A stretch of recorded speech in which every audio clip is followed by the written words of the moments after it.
Oh man, I'm still mesmerized by just like how I went through that whole process. Like, okay, dude, oh my gosh, I'm still just like watching over my last video that I just made.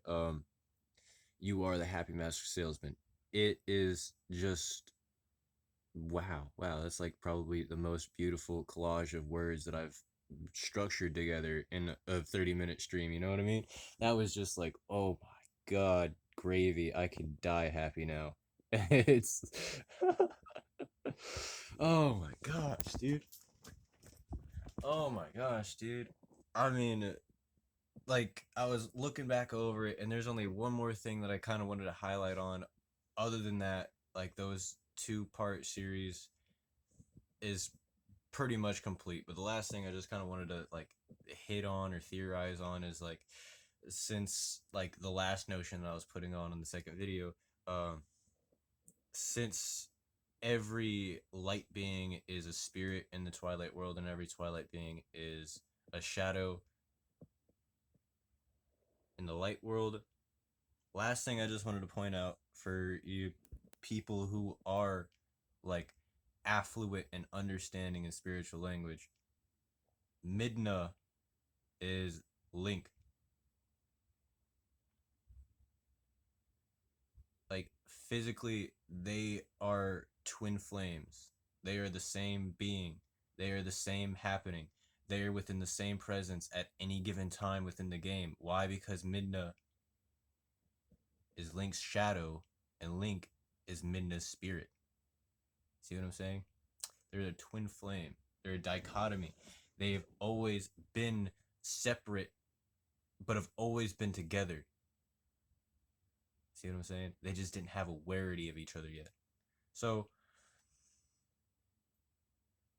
just wanted to put that out there. Now that I said it, I'm just kind of like thinking about, wow, we all have a shadow side that we need to address and understand and relate to better. You know what I mean? Because we all literally have a shadow side to us. And could be very useful once we discover the benefits of it.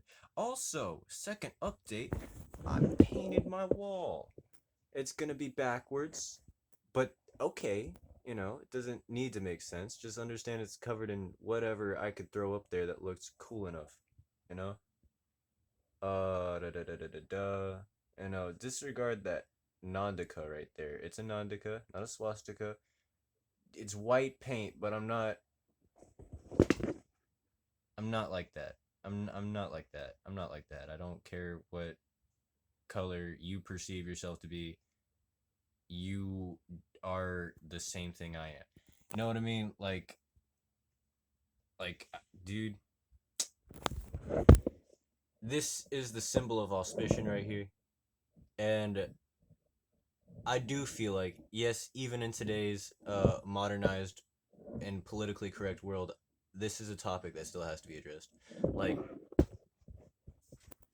because there are a fuck ton of white Florida boys that would totally just paint a fucking swastika in the midst of the room and have no problem with it.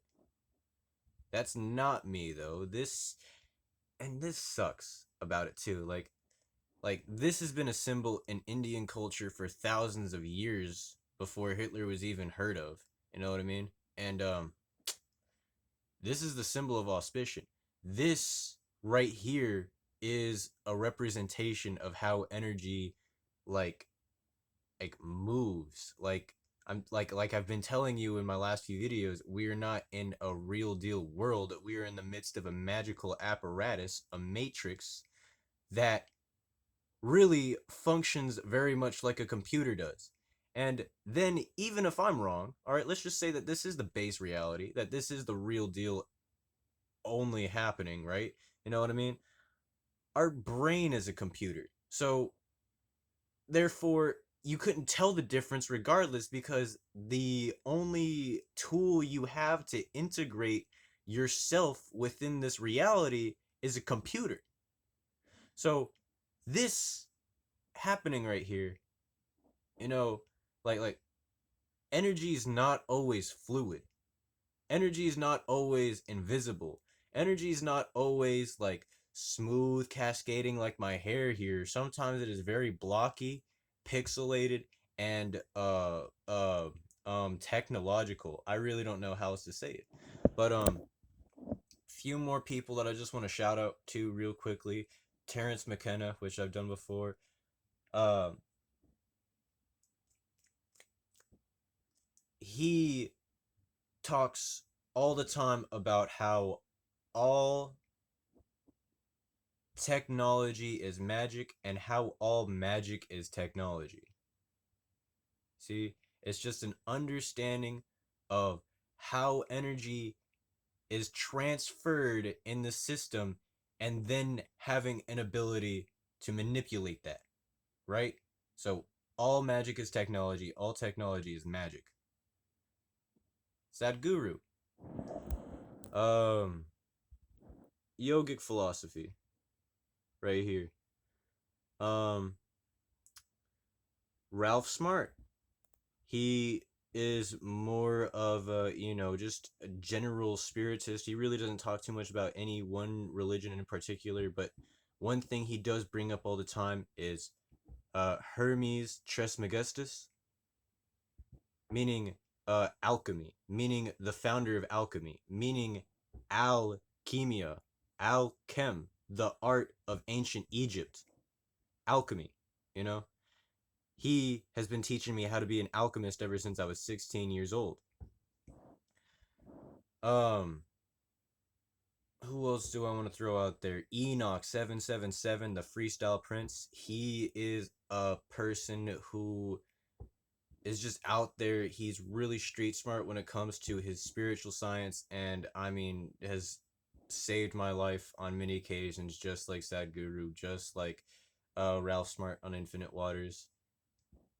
And yeah, I'm pretty sure that's it for the topics, but all the other shapes that I put around there, some just kind of mismatched, miscellaneous. The symbols there, each representative of a certain letter. This spells the word Merlin. This also spells the word Merlin. This spells the word magic. And so does this symbol here, Triforce, which I would like to point out is really the Star of David with the smaller triangle on the inside of it. Um, it and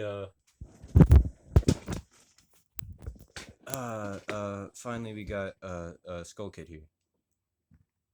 Going through his rebellious teenage phase that we never got to see yet. Some Japanese writing.